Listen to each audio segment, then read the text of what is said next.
Donald Trump दुनिया के सबसे शक्तिशाली देश के राष्ट्रपति के तौर पर नहीं, बल्कि अब पलटीमार के तौर पर जाने जाने लगे। डोनाल्ड ट्रंप एक बार फिर से अपने ही बयान से पलटी मारती है। पूरी खबर क्या है हम आपको बताते हैं। अमेरिकी राष्ट्रपति डोनाल्ड ट्रंप ने मंगलवार को उन रिपोर्टों से खुद को अलग कर दिया जिनमें कहा गया था कि उन्होंने यूक्रेन को रूस में अंदर तक हमला करने को कहा था। उन्होंने कहा कि यूक्रेनी राष्ट्रपति व्लादिमीर जेलेंस्की को मॉस्को को निशाना नहीं बनाना चाहिए।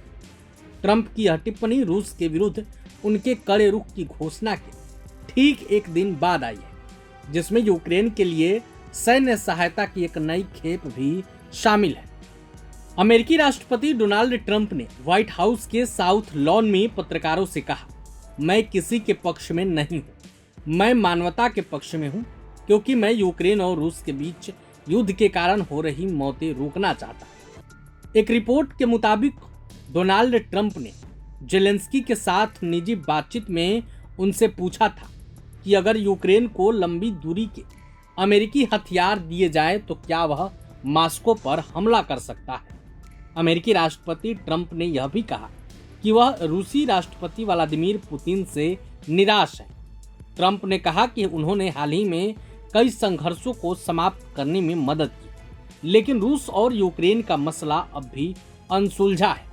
उन्होंने इसे बाइडेन युद्ध करार देते हुए जोर देकर कहा कि उनका लक्ष्य अमेरिका को इस स्थिति से बाहर निकालने का रास्ता खोजना है। डोनाल्ड ट्रंप ने रूस को यूक्रेन के साथ युद्ध विराम समझौते पर पहुंचने के लिए 50 दिन की डेडलाइन दी है।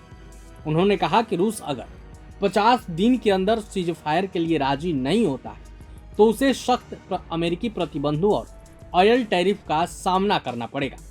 यह घटना पेंटागन द्वारा यूक्रेन को हथियारों की आपूर्ति रोके जाने के कुछ सप्ताह बाद हुई है।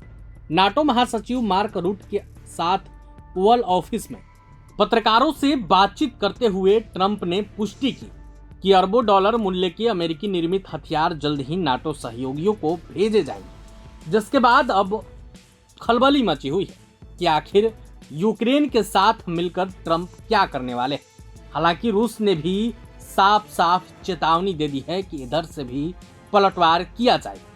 आपको बता दें कि नाटो ने भारत सहित और भी कई देशों को धमकी दी है, अगर आप रूस के साथ अपना संबंध रखते हैं तो फिर आपको 100% टैरिफ का सामना करना पड़ेगा।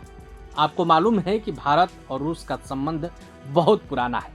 हालांकि ट्रंप ने एक बार फिर से अपने बयान से पलटी मार दी है। अब देखना होगा कि रूस और यूक्रेन अगला कदम क्या कुछ उठाते हैं। प्रभातखबर.com, विश्वास वही, रफ्तार नहीं।